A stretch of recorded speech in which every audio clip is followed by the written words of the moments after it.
Assalamualaikum warahmatullahi wabarakatuh. Perkenalkan, nama saya Anang Prasetyo dengan NIM 19000190012 dari kelas A. Di sini saya akan mempresentasikan mata kuliah sebuah jurnal untuk memenuhi UAS pada mata kuliah metodologi penelitian yang diampu oleh Ibu Utami. Jurnal yang saya ambil dibuat oleh Bapak Muhammad Faisal, Bapak Effendi Muhammad, Bapak Rosida Ja'far, Bapak Azrul Abdul Rahman, Bapak Oka Adianto, Bapak Hapsoro Agung Jatmiko, dan terakhir adalah Bapak Ijmal Novera.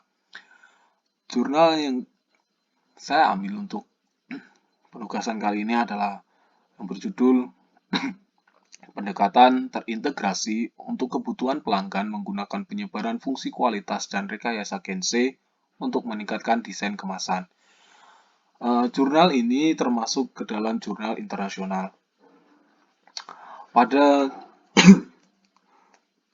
jurnal tersebut, latar belakang masalahnya adalah kemasan merupakan salah satu atribut yang sangat penting yang memiliki dampak yang sangat signifikan terhadap penjualan suatu produk. Secara khusus, ini membantu pelanggan untuk memperhatikan produk agar dapat mempengaruhi keputusan pelanggan atau konsumen untuk membeli produk kita. Beberapa UKM di Yogyakarta, termasuk yang memproduksi ikan wader crispy, mengalami kegagalan dalam hal pengemasan produknya. Seiring meningkatnya jumlah UKM di Yogyakarta ini, itu menimbulkan persaingan yang sangat ketat, persaingan yang sangat besar dalam hal pemasaran dan pengemasan produknya.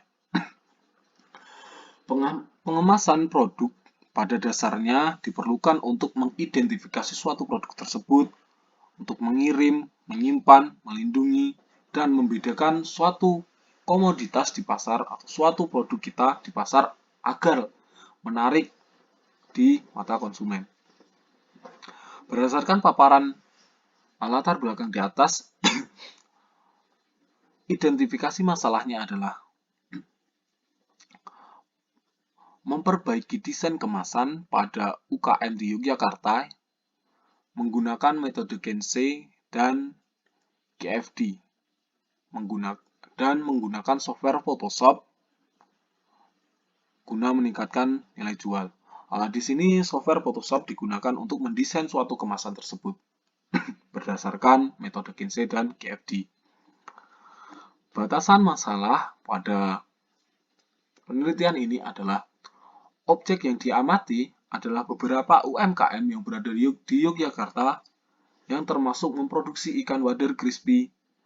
Kemudian, penelitian ini hanya berfokus pada merekomendasikan desain kemasan baru untuk produk ikan wader renyah yang berguna untuk menarik minat pelanggan untuk membeli produk tersebut.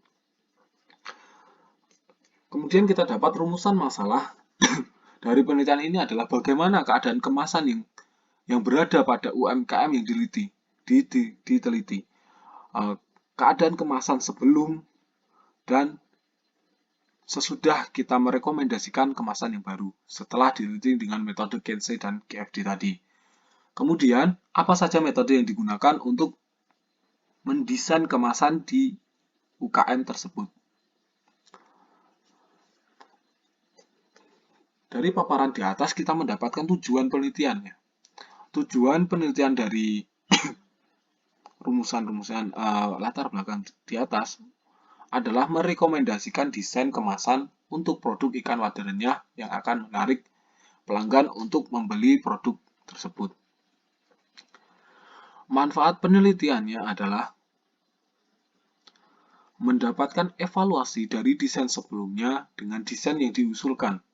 Apakah ada perbedaan dari segi penjualan, mengalami peningkatan atau tidak. Jurnal ini didukung dengan teori-teori dari literatur jurnal lainnya juga. Di sini dapat disampaikan adalah dalam pendekatan KFD, kumpulan kata kunci diperlukan untuk membuat desain, dan Kensei Engineering adalah alat yang efektif untuk membuat desain pada UKM di Yogyakarta tersebut. Pendekatan rekayasa Kensei memungkinkan pengambilan keputusan untuk memilih kata-kata yang mewakili harapan dari pelanggan atau konsumen tersebut. Kata-kata ini menjadi bahan referensi yang berguna untuk pengembangan desain kemasan dari suatu produk tersebut. Pendekatan rekayasa Kensei juga digunakan untuk memodelkan tanggapan pelanggan sehingga berhasil mengumpulkan tanggapan survei terhadap suatu produk kita. Keinginan konsumen itu kemasannya seperti apa. Ketika ada anggaran terbatas, Fuzzy KFD dapat digunakan untuk menekan konsep layanan berkelanjutan yang dapat dimanfaatkan dalam layanan pengiriman dan desain perusahaan tersebut. Dalam penelitian ini, metode yang digunakan dimulai dengan berdasarkan survei terbuka untuk mendapatkan kata-kata Kensei tersebut. Kemudian, kata-kata ini dikelompokkan lebih eksplisit lagi. Setelah dikelompokkan, dilakukan survei tertutup. Berdasarkan kata-kata Kensei yang diperoleh melalui analisis KFD, setelah dilakukan survei tersebut, kita mendapatkan hasil analisis, itu diberi hasil analisis yang kita olah, itu akan diberi prioritas respon teknis yang akan diubah menjadi pola pengemasan dalam bentuk 3 dimensi melalui software Photoshop tadi. Sekian penyampaian pemaparan Metopen dari saya.